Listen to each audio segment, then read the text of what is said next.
Welcome to UNCAGED, a show that celebrates thought leadership from today's top business leaders. The program provides a voice to amazing executives from around the globe who are shaping the world of business today and mapping the path to the commerce of tomorrow. Today, we're speaking with Will Hicklen. Hey, Will, how are you? Hey, Matt. Great to be here. It's great to talk to you, Will, and I'm excited to learn more about what you're working on right now. Will is the Chief Growth Officer at EasyWorkforce Software. This is a company that is helping digitize your workforce, bringing efficiency, effectiveness, and easiness to workforce management, which is a lovely challenge for all of us. And I'm sure that Will's going to show us how they've fixed it and solved it for all of us. But before we get says excitement quite like workforce management software, right? Yeah, but before we get there, Will, tell me a little bit about yourself and your career. Sure. Happy to. I think to understand kind of how I've gone through my career, it's best to know a little bit about how I grew up, because it has absolutely colored my career. And I frankly I learn more and more. I'm 56 years old. I learn more and more every year about how the way I grew up has impacted my career. So I'll just share a little bit about that. First of all, I'm competitive as hell. I grew up playing every sport on the planet, and my first love was hockey. Wow. So I had played at Miami. We chatted a little bit about Miami University. I always played team sports. I prefer the team environment. I preferred working in teams now in my career, and relating with people, I think is and getting the best out of teams is really in my power alley. So understand that I'm a product of my upbringing, not just because of that, but because my father was an engineer first, later into M&A. He worked on giant complex projects all over the world. So we were able to travel and spend a lot of time in some pretty wacky places like Tehran until the revolution sent us out of there, London after that, Sydney, Australia. And then of course I'm from Chicago, so I bounced around to and from Chicago a couple of times, and I've been on the East Coast most of my adult life now. My dad, one of the projects he worked on was he spotted an opportunity to put companies together and create another company to build submarines for the Australian Navy. And he took that company, went and did a project with the Navy, and it was I think about a $5 billion project. So wow. He spotted the potential to make connections where none existed, and that there's opportunity there. And that lesson always really stuck with me. And I asked him a million questions, like, how did you know you could actually do this? And how did you know you could actually build a submarine? You've never done that before. It was fascinating conversations that stick with me today. And I still get to talk to him about it because he's still, doing great. He's 85 years old. But one of the sayings he had that I love, and I think about it all the time, is the difficult we can do immediately, the impossible just takes a little bit longer. And I think of that all the time because I like taking on difficult challenges. I get bored easily. I really want to take on difficult challenges, and I want to be the one who thinks of, finds a way to make connections and solve problems.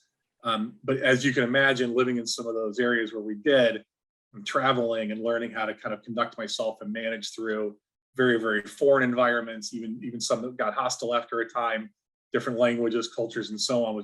It's how I grew up, right? So you're going to have to tell me how you played ice hockey in Tehran. started a hockey league. That's simple. Amazing. Yeah, that's amazing. It's that simple. But this is, of course, has shaped my career. I've worked for some of the biggest companies on the planet, biggest software companies on the planet, like SAP and CA and so on. And I've worked for a handful of startups, and I started one from scratch and bootstrapped it before getting some funding and so on. And I've worked for a couple of early stage companies, which is a little more like I would like in EasyWorkforce. But what it really comes down to is I feel like I've kind of gotten the best of both worlds.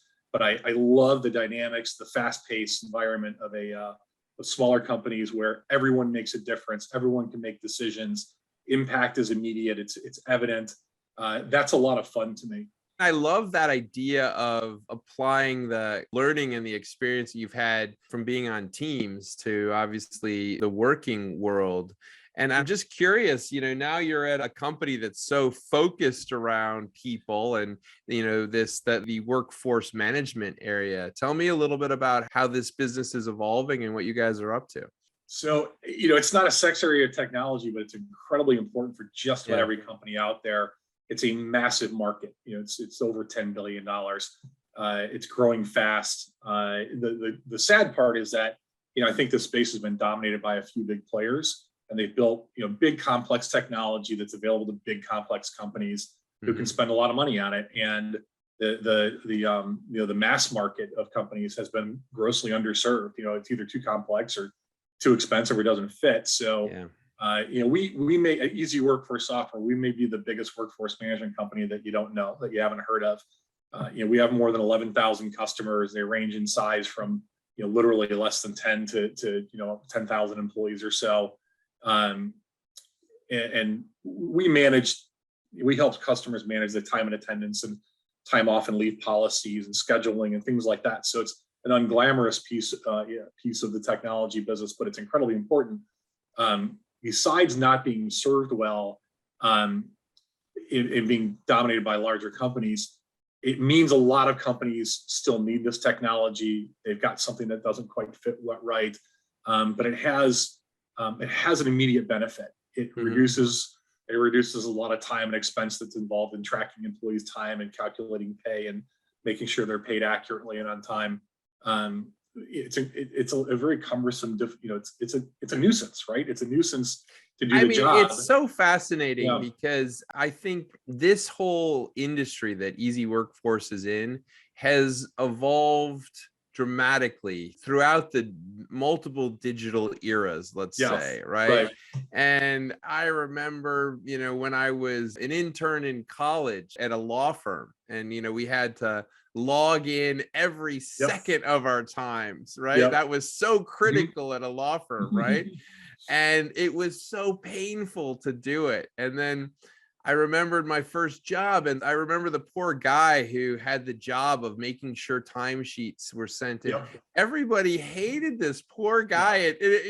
I always felt so bad for him because it wasn't his fault that he had to collect the timesheets.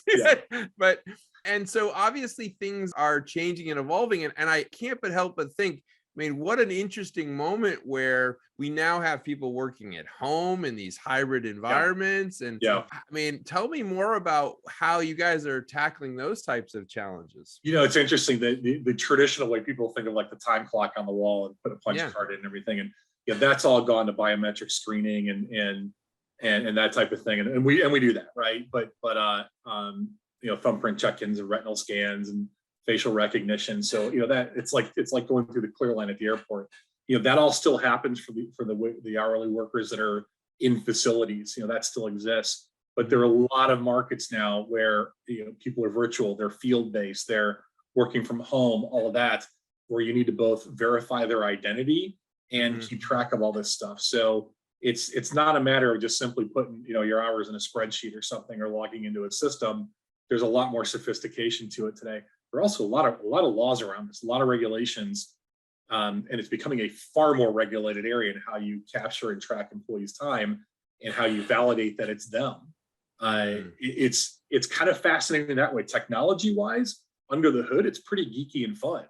But the real benefit isn't the technology; it's that you're making some people's lives simpler in the company who have to take care of this stuff, and the employees feel less disrupted. They feel like this is more of a normal course of how they work day to day. They can trust how they're being paid. We're partnering to do things like provide early access to pay so they can get paid instantly instead of waiting a couple of weeks to be paid. There are some creative things going on in this space, but really it's about making everybody's lives a little easier, make employees feel more comfortable, more valued, and those who have to administer this stuff and actually calculate payroll, making their lives easier so that there's less opportunity for error and people can be productive. Yeah.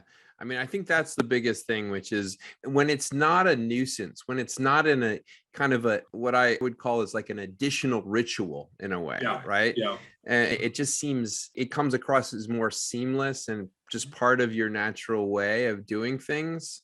It's no problem. It makes complete sense, right? You're a business. We got to track all of these types of things. Well, listen, Will, let me change gears a little bit and ask you a little bit about the last couple of years, because you joined EasyWorkforce right in the heart of the pandemic. And I just would be curious, Yeah, what an interesting perspective you have on working at a dynamic company, a growth company at a moment like in the middle of 2021, and how have things evolved and what are the learnings there? I think the most interesting thing about this is that you learn as a candidate for roles like this, that Hmm. what you relied on before, that was one of your, that may have been some of your strengths, you have to reevaluate what your strengths really are and how to convey them during an interview process. So I'm interviewing for a C-level job. Yeah. I'm in board meetings with the company, right? And you're used to having a presence, a physical presence when you meet people, and Yeah. and that presence makes an impact on people, Yeah. good, positive or negative, right? I'm imagining you're a big guy if you played hockey at Miami University. I'm 6'5". Yeah, So there you go. There so you go. yeah, but it does make you reevaluate, like, what is my value to this organization and how do I communicate it? Sometimes we're so used to being in front of people when we evaluate roles and they evaluate us, that you don't think about that a lot. It was very different to have to step back and reevaluate that. I was also prepared. I figured I'd have to put a mask on and travel to go do this, but we really went through just about the entire process virtually.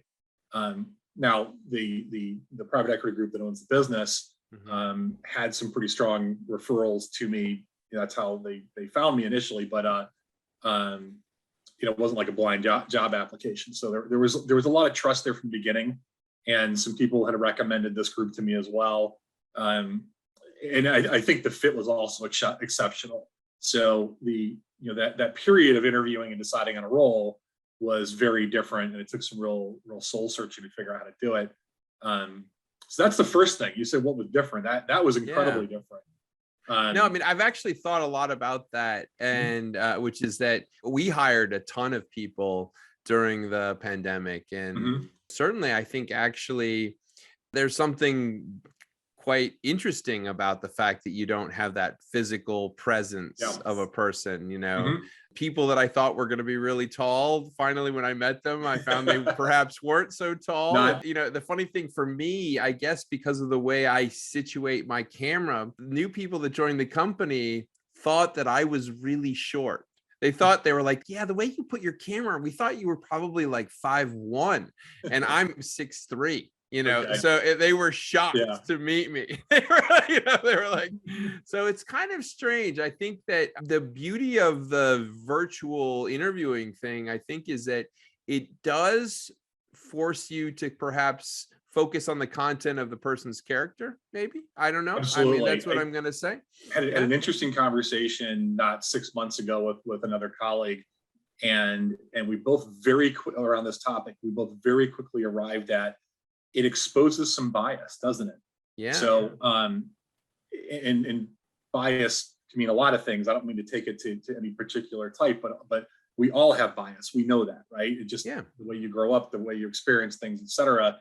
We have a bias in how we view the world, and you do have a bias when you meet people. You relate them to your previous experiences, and like you said, some people looked at you through video and assumed you were short, right? Yeah. So they're biased because of some experience, or maybe the camera angle, or who Whatever. knows Yeah. what. They just made a judgment. They thought you were probably short, Yeah. and it turned out to be wrong. But it's interesting how some of these seemingly harmless biases that we are discovering through some of this, like, how can you not expect them that maybe there are other biases that we have It's a great that point. we're not confronting? Yeah. And again, not to get on a soapbox about it, but it's really interesting because in a harmless way, it is exposed, not just to me and you. I think to a lot of people, it's exposed. We actually do have a little bit of bias here. I assumed you were short. I assumed you were this or that, or because of your experience in another company. Because we're Hmm. communicating in different ways now, I think we Yeah. learn different things about people. Yeah. No, I think it's a really interesting process. And tell me about, I mean, how you guys have operated as a business. I mean, are you back in the office yourselves, or how are you functioning as a company? Well, the company is headquartered in Southern Florida, outside Miami, in suburban Miami, and has been for 10, 11 years or so now. Most of the employees are in South Florida. We are expanding the company. We've hired people in other parts of the country and even a couple other parts of the world. We are still we're in a hybrid mode with office space right now. So we Right. are actually moving to a larger, nice, new, beautiful space, and we're in a temporary space that can only hold some of the employees anyway. So it's kind of forcing the hybrid model, whether we want to or not. It kind of doesn't matter. That's the model we have. So employees are cooperating to kind of coordinate days they can be in and out, because there's only so much seating and cubicles and offices and that kind of thing. So that's how we're doing it. We're balancing a hybrid. I think most companies are now. Yeah. We really are leaving it up to employees. If they want to be in the office, they can. And if they don't want to be, they kind of don't have to. And Yeah. they come in No, for I some think meeting that's smart. You're working at a company that says they want to make people happy. Yeah. And I think that's probably right along with the culture. So Will, we're again finding ourselves in interesting times in 2022. I would imagine that, if you'd asked me at the end of last year, I was so excited about this year because I was like, oh, everything's going to go back to normal. It's going to be amazing. And man, 2022 has had a world of surprises for all of us. But I'd just be curious to see what you guys are thinking about for the back half of the year. We're fortunate. We're a company that's hit the hockey stick, and we're growing like mad. I'm thrilled about that because it was my job to kind of lead us into hyper growth. And we're doing that, right? And we have a lot of people who are contributing to that. So that's exciting in itself. But we've built a model that's incredibly efficient. We sell efficiently, we implement, we onboard customers efficiently, and we support them efficiently. And it's done entirely remotely. There's some customers we work with, in person, but for the most part, it's remote. And the software, being cloud-based, et cetera, was all intended to be that way anyway. So very efficient model. The market's still growing like mad, even in kind of uncertain times like this. Yeah. Companies are still looking to automate. They're looking to save, cut operating costs and so on. So the market's good for us. I think we've got the right operating model, the right go-to-market model. We have hit some real strides. We're substantial in size. I mentioned we have 11,000 customers. There's a lot you can do when you get to be our size, and we're not a little startup, right? So that's exciting. The other thing is I've got, coming into this role new, I've been here for, 14, 15 months or so, actually 14 months. I mentioned teamwork and liking to work, collaborate and work in teams. That's how I evaluate the opportunity. I look at it and say, can I work with these people? Can I enjoy working with them? Yeah. And will I learn something? Right. And ultimately, I did pick this job because I felt I would learn from a few individuals in particular, particularly some of the senior management team. I'm fortunate. There's a founder CEO in place, Sino Jose, who is very sharp. He was one of the original founders, and there's a board and investors that know what they're doing. They're experienced. They know how to operate a business well. So it demands that I continue to get better. It demands that I be creative. It demands creativity in the business, and it demands a lot of energy and the ability to lead others. So for me, it's kind of a dream job. Yeah, no, I love the way you were talking about it. You found yourself really coming on board, working with a team that you like working with, and then really accelerating that growth strategy and plan. And what a great opportunity. And certainly I would say that you're in a space that no matter what industry you're in, everyone needs to work with a workforce solution. So it's a great one. And I also, it's funny, you talked about some of the types of SaaS tools that are out there. It's kind of interesting to see the inflexibility of some of the other, players in the market and the way that they price and the way they operate. And that, I think, it really does open up avenues for exploration with potential other technologies like yours. So, yes, I agree with that 100%. And I will also say that it doesn't mean we've figured it out 100% either. Yeah, there are tons of opportunities to disrupt markets and to just radically change them. I don't know that we've radically changed anything yet. I think we're excelling and doing really well. I think we've built great technology and we have an efficient model to get it to market, help customers be successful with it. But I'd love to see us figure out a way to make this just the most incredible experience for customers it could possibly be.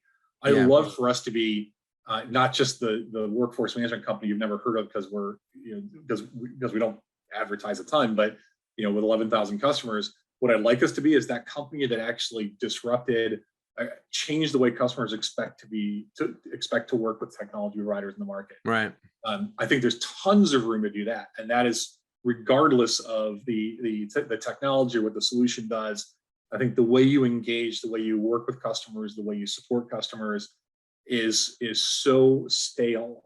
There's an expectation level you have to maintain. I love that topic. And I mean, in my heart, I'm very much of a growth focused executive. And I'm always thinking about that idea. And every once in a while, you come across business models that seem to be doing it. I'm fascinated by Slack even now, because I love the idea how, a small group in a company can just sign up and they just get going, and that can then spiral into a massive enterprise deal over time. I've always thought that's a brilliant model. Like, that's so clever in comparison to these companies that still try to sell these ridiculously massive enterprise solutions, right? So you're absolutely right. There's a ton of disruption that's still out there to be had, Will. So we can all make it happen this year and in the near future, hopefully.